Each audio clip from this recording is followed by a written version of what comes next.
প্রতি বছরের মতো এবছর বিমানবন্দর রেল স্টেশনে কেমন ভিন্নতা রয়েছে? নেই কোনো বহিরাগমত কোনো মানুষের সমাগম। টিকিট চেক করে প্রতিটি মানুষকে বিমানবন্দর রেল স্টেশনে ঢোকানো হচ্ছে। তার জন্য পকেটমার, ছিনতাইকারী এবং কোনো মলম পার্টির হাত থেকেও যাত্রীরা সুনিশ্চিতভাবে ঘরে ফিরে যেতে পারছেন। আপনি কি বাড়িতে যাচ্ছেন?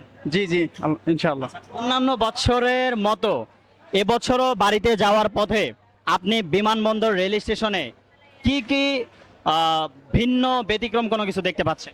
জি, এবারে টোটালি এক্সেপশনাল দেখতেছি। গতবার যেরকম দেখছিলাম যে অনেক ভিড় ছিল এবং মানে পুলিশ এবার যেভাবে গার্ড দিতেছেন এবং চেক করতেছেন, তো গতবার বা তার আগের বার বা ইতিপূর্বে আমি এরকম দেখিনি।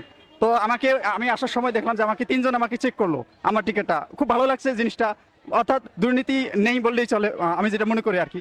তো অনেক ভালো লাগতেছে আর কি, যে আগের বারের তুলনায় অনেক মানে ভালো দিকে চলে যাচ্ছে আর কি দেশ। টিকিট ছাড়া কেউ ঢুকতে পারছে না, বা দেখা গেছে বিশেষ করে যে পকেটমার ছিনতাইকারী যারা থাকে তাদের সমাগম নেই বললেই চলে। জি জি জি, অবভিয়াসলি আমি তাদেরকে বিশেষভাবে ধন্যবাদ দিতে চাই যে তারা যেভাবে দায়িত্ব পালন করতেছে, এটা খুবই গর্বের বিষয় আমি মনে করি। ধন্যবাদ আপনাকে। Thank you. কি নাম আপনার? মোহাম্মদ উমায়ের, যাচ্ছেন কোথায়? কুড়িগ্রাম। সুপ্রিয় দর্শক, এই হচ্ছে বাংলাদেশ এয়ারপোর্ট বিমানবন্দর রেল স্টেশনের মূল ফটক, যে ফটকে যাত্রীরা এই ফটক দিয়েই ভিতরে গমনাগমন করছে। আপনাদেরকে ভিতরের দৃশ্য দেখানোর পরে সামনের দৃশ্য দেখাতে চাই, যে যেখানে পুলিশ প্রশাসন ভাইয়েরা প্রতিটি মানুষের টিকিট চেক করে, যারা অথেন্টিক যারা যাত্রী তাদেরকেই দেখা গিয়েছে ভিতরে ঢোকার অনুমতি দিচ্ছে, অন্যথায় বহিরাগমন কোনো মানুষ ভিতরে ঢুকতে পারছে না।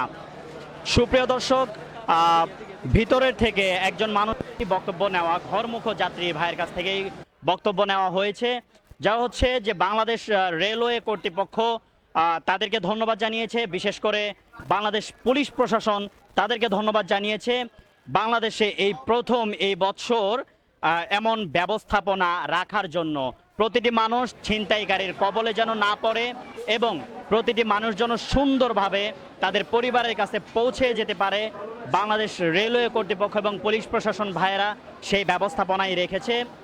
সুপ্রিয় দর্শক, পরবর্তী কোনো অনুষ্ঠান বা পরবর্তী কোনো ভিডিওতে আপনাদেরকে দেখাতে চাই কেমনভাবে মানুষের ভোগান্তি ছাড়া মানুষ ঘরমুখ যাত্রীরা যেতে পেরেছে। নাদিম শেখ আদর, সময়চিত্র, ঢাকা।